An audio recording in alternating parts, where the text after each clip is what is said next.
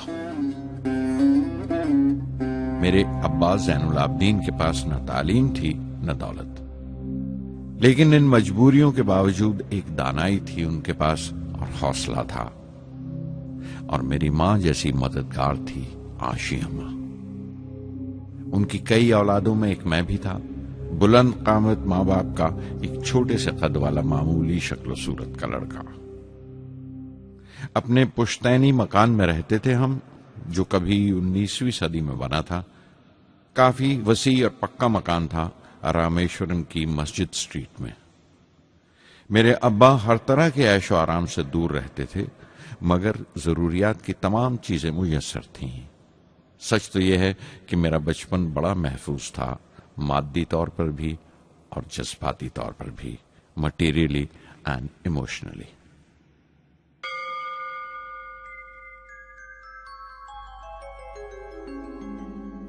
رامیشورم کا مشہور شیو مندر ہمارے گھر سے صرف 10 منٹ کی دوری پر تھا۔ ہمارے علاقے میں زیادہ آبادی مسلمانوں کی تھی، پھر بھی کافی ہندو گھرانے تھے جو بڑے اتفاق سے پڑوس میں رہتے تھے۔ ہمارے علاقے میں ایک بڑی پرانی مسجد تھی جہاں میرے ابا مجھے ہر شام نماز پڑھنے کے لیے لے جایا کرتے تھے۔